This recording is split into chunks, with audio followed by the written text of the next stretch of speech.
The next type of hybridization है that is sp2 hybridization। तो previous lecture से कुछ चीज़ें रिमूव करके अब वही लेक्चर हम sp2 के लिए कंटिन्यू कर रहे हैं। तो ये वो हाइब्रिडाइजेशन है जिसमें 1s and 2p orbitals mix, यानी ये आपस में मिक्स होंगे। यानी यहाँ पे आपको s सब शेल उसमें एक ऑर्बिटल और p सब शेल उसमें 3 ऑर्बिटल हैं। लेकिन अब जब मिक्सिंग होगी तो एक s और 2 p ऑर्बिटल आपस में मिक्स हो जाएंगे और ये एक p अनहाइब्रिड रह जाएगा। तो 3 ऑर्बिटल मिक्स हो रहे हैं, तो मिक्सिंग हो जाएगी, हमें मिल जाएंगे 3 ऑर्बिटल sp2, दूसरा भी sp2 और तीसरा भी sp2, जबकि एक जो p ऑर्बिटल है वो अनहाइब्रिड रह जाएगा। अनहाइब्रिड, उसने हाइब्रिडाइजेशन में हिस्सा नहीं लिया। अब अगेन जो ये sp2 ऑर्बिटल्स हैं, इन तीनों का शेप, साइज, एनर्जी एक जैसा होगा। यानी इस sp2 की जो करेक्टरिस्टिक होगी, s करेक्टर इनमें अगर होगा, s करेक्टर, तो ये s और जो p है ये आपस में 1:2 से मिक्स हो रहे हैं कि 1 इज़ s एंड 2 और p। तो s करेक्टर यहाँ पे होगा 33.3%, याद हो। और जो p करेक्टर यहाँ पे रह जाएगा, p करेक्टर वो हो जाएगा, बाकी अब 100 लगा दो तो ये हो जाएगा 66.7%। तो इनमें ये कैरेक्टरिस्टिक p और s की, और ये p ये अपनी ही स्टाइल में मौजूद होगा, उसका शेप भी अपना ही होगा, एनर्जी भी अपनी होगी, सब कुछ उसका अपना होगा। अब बतौर एग्जाम्पल sp2 हाइब्रिडाइजेशन को जब हम अप्लाई करेंगे तो सिंपल एग्जाम्पल हम लेंगे C2H4 sorry, that is ethene. इसमें इसको अप्लाई करते हैं और देखते हैं कि इसमें अब हमें मज़ीद क्या इन्फॉर्मेशन याद रखनी होंगी।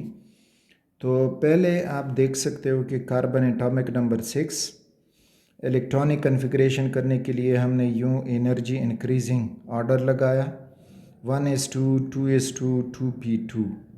तो ये इलेक्ट्रॉन कन्फिग्रेशन है कार्बन की ग्राउंड स्टेट में। और फिर जाके एक्साइटेड स्टेट में अब ये होगा कि एक इलेक्ट्रॉन 2s से खाली pz ऑर्बिटल में जंप करेगा और इस तरह से एक्साइटेड इलेक्ट्रॉनिक कन्फिग्रेशन हमें मिलेगा कि 1s2 2s1 और 2p3। अब इस एक्साइटेड स्टेट के बाद इसमें हाइब्रिडाइजेशन होगी। तो हाइब्रिडाइजेशन अब देखें, यहाँ पे हाइब्रिडाइजेशन जो है वो करनी है sp2 हाइब्रिडाइजेशन, तो मीन्स कि एक s और 3 p ऑर्बिटल आपस में मिक्स हो जाएंगे।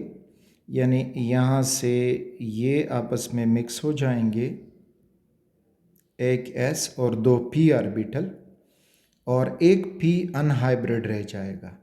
सो we will get 3 sp2 hybrid orbitals. तो वो है sp2 और sp2 एंड sp2। और ये जो pz अनहाइब्रिड रहा तो वो यहाँ पे खुद हो जाएगा, इस तरह से सपोज करें दैट इज़ 2pz जिसमें एक इलेक्ट्रॉन मौजूद है। बाकी ये 3 ऑर्बिटल जो हैं इनके अगर आप वो ऑर्बिटल डायग्राम बना दोगे तो इस तरह से आप इनको बना सकते हो, that is and having 1 electron each. ये हुआ। अब अगर हम देखें तो एनर्जी कंपेयर कर दें, एनर्जी जो है अनहाइब्रिड p ऑर्बिटल की ज़्यादा है और sp2 sp2 sp2 उनकी एनर्जी अनहाइब्रिड से कम है। इसको मैं लिख देता हूँ कि इट इज़ अनहाइब्रिड। अच्छा, लेकिन फिर भी जो ये sp2 हैं, इनकी p सब शेल से एनर्जी कम है और s सब शेल से एनर्जी ज़्यादा है। ठीक, तो sp2 में जो एनर्जी डिफरेंस है, तो sp2 has less energy than any 2p subshell orbital, और sp2 has greater energy than 2s subshell। तो अब ये जब मिक्स हुए, इनका साइज़, शेप सब कुछ सेम होगा, और सब कुछ सेम होने की वजह से कार्बन न्यूक्लियस पे जब इनको हम अरेंज करेंगे तो हमें वो अरेंजमेंट यूँ मिलेगी कि ये कार्बन हुआ और ये 3 sp2 ऑर्बिटल्स, तो ये हुआ एक sp2 ऑर्बिटल, दूसरा sp2 ऑर्बिटल और तीसरा sp2 ऑर्बिटल। ये सारे हैं sp2 sp2 sp2 and sp2। इन सब में जो एंगल हमें मिलेगा तो वो एंगल होगा, यानी ये बिल्कुल प्लेनर हैं, और इनमें इधर का जो एंगल होगा 120 डिग्री का होगा, और इस किस्म की ज्योमेट्री को हम प्लेनर ज्योमेट्री कहेंगे, या फुल नाम दोगे तो ट्राइगोनल या ट्रिगोनल प्लेनर ज्योमेट्री।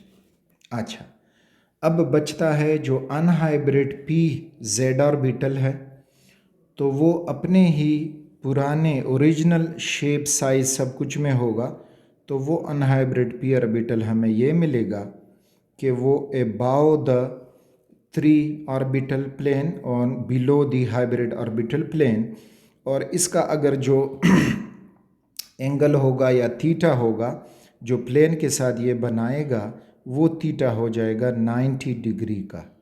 तो ये परपेंडिकुलर अरेंज होगा टू द 3 प्लेनर जो ऑर्बिटल्स हैं, sp2 ऑर्बिटल्स। तो ये एक कार्बन में इस तरह हुआ। अब इथीन है तो उसमें 2 कार्बन होंगे, दोनों कार्बन जो हैं वो sp2 हाइब्रिड होंगे, और फिर उनमें मज़ीद अब हम देखते हैं कि क्या होगा। तो ये हुआ कार्बन, एक कार्बन, उसका sp2 orbital and sp2 orbital. ये दूसरा कार्बन, उसका sp2 ऑर्बिटल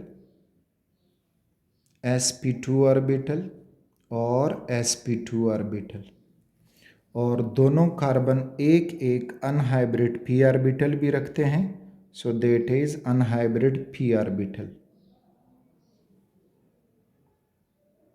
ये हुआ unhybrid p orbital, this is p। ये जो है sp2 है, ये भी sp2 एंड sp2। सिमिलरली इधर ये p है, ये sp2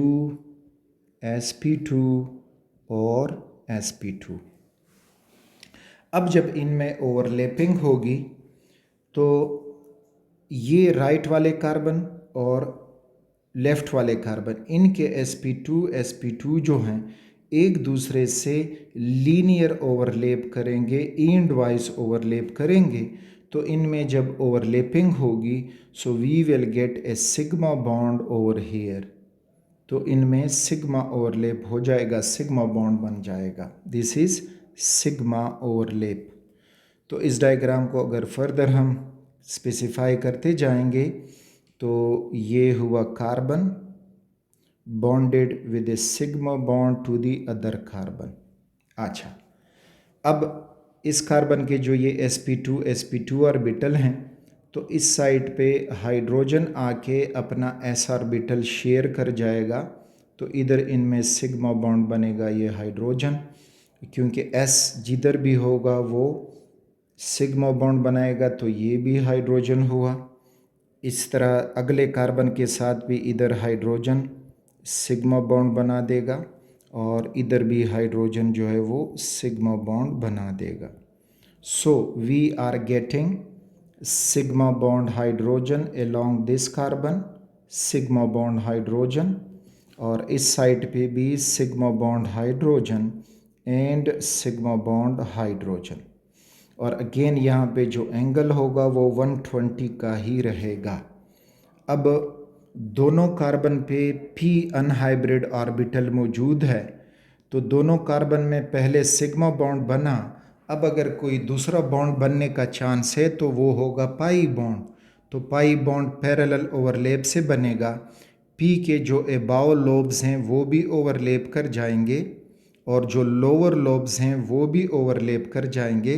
तो इस तरह से हमें मिल जाएगा एक पाई बॉन्ड। तो यहाँ पे ये रिप्रेजेंट हो जाएगा दैट पाई बॉन्ड। तो कार्बन ने अपनी टेट्रावेलेंट नेचर को बरकरार रखते हुए sp2 हाइब्रिडाइजेशन किया।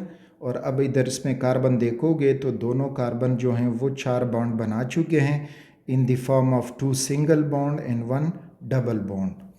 अब इस इथीन से रिलेटेड इंफॉर्मेशन जो आपको याद होनी चाहिए, तो एक कि इथीन मॉलिक्यूल का जो ज्योमेट्री है वो क्या है या शेप क्या है, तो इसका है ट्राइगोनल प्लेनर।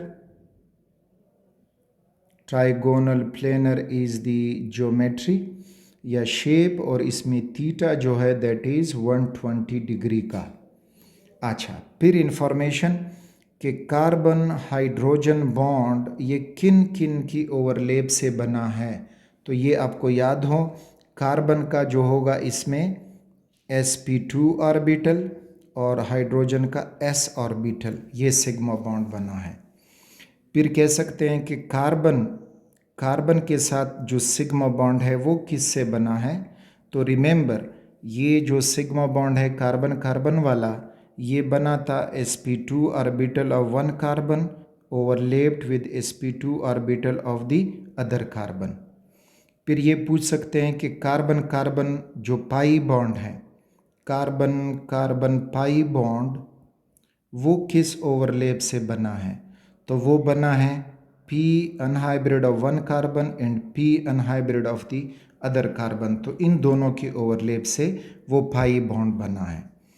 तो अगर ये पूछा जाए कि how many A total of sigma bonds, तो टोटल सिग्मा बॉन्ड यहाँ पे हो जाएंगे 1 2 3 4 5। तो टोटल 5 सिग्मा बॉन्ड्स इथीन के मॉलिक्यूल में मौजूद हैं and number of pi bond is 1, so 1 pi bond is there. तो ये इंफॉर्मेशन जो आपको याद हो for MCQs type of question जब इथीन से रिलेटेड आपसे पूछी जा सकती हैं। So this was sp2 hybridization. Next हमारा sp हाइब्रिडाइजेशन है और फिर उसमें देखेंगे कि हाइब्रिडाइजेशन कार्बन के अलावा बाकी मॉलिक्यूल में किस तरह होगा और उसको हम किस तरह पहचानेंगे।